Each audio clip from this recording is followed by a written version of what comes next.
Bonjour à tous, mon nom est Isaac Mouikassa, champion d'Afrique de boxe poids lourd et champion du monde de kickboxing. Aujourd'hui j'ai deux messages. Le premier est dirigé aux dirigeants noirs africains et le second aux racistes du Maghreb. Président noir africain, avec tout le respect que je vous dois, il arrive un moment où il faut avoir honte. Il arrive un moment où il faut vous mettre à votre place. Vous êtes toujours outré, offusqué, offensé. Quand un militaire blanc perd la vie sur les terres africaines, vous êtes toujours disposé à faire un voyage sur Paris pour faire une marche pour Charlie Hebdo ou pour une cause similaire.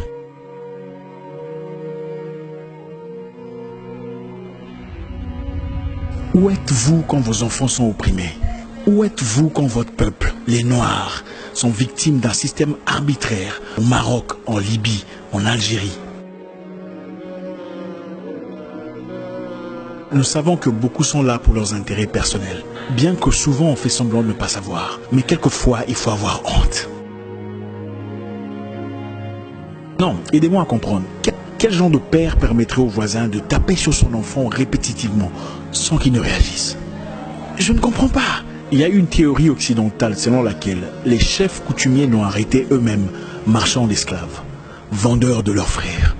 Ne nous faites pas croire à travers votre silence que vous êtes exactement comme ces personnes il y a de cela quelques siècles. Ne nous encouragez pas à croire à travers votre calme que cette théorie est correcte. L'Afrique en a marre d'observer votre calme quand ses enfants se noient dans la Méditerranée.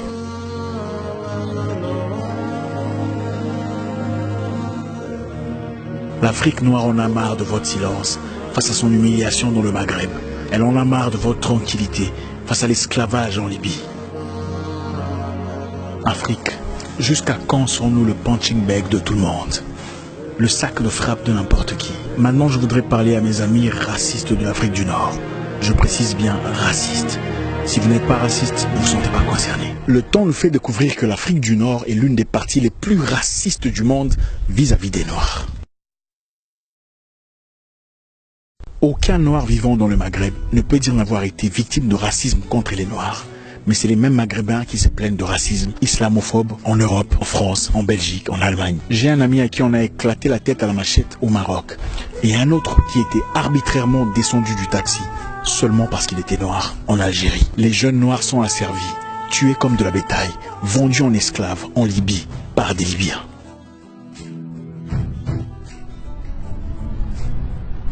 Écoutez, je ne suis pas en train de faire un message de négociation.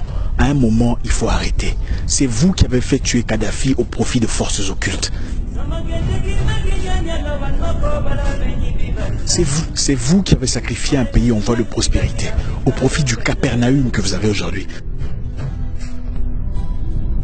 Ce ne sont pas les Noirs qui l'ont fait. Nous savons que vous vous croyez plus arabe que africain, bien que vous soyez berbère en réalité. Il n'y a pas de problème. Nous sommes prêts à ériger un mur entre nous et vous. Si ce méhem n'arrête pas, nous pouvons construire un mur qui nous sépare et vous laisser créer un nouveau continent. Si ce message vous pique, ne vous inquiétez plus.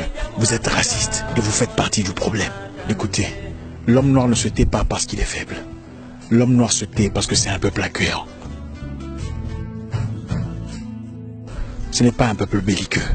Voilà pourquoi vous ne verrez jamais un noir s'exploser au nom d'une idéologie. Nous vous disons aujourd'hui que nous sommes debout et prêts. Vos frères vivent avec nous. Et ce n'est pas une menace. Aucun parmi eux, pas un seul n'a déjà été dérangé. Demandez-leur. Mais croyez-moi, nous avons les épaules assez larges pour contenir ce challenge. Si vous êtes libyen, maghrébin et pas raciste, alors joignez-vous à nous dans ce combat contre l'esclavage. Nous condamnons fermement l'esclavage des Noirs en Libye. Nous condamnons brutalement les atrocités perpétrées contre les Noirs. Et nous sommes debout, musclés, prêts à construire un mur.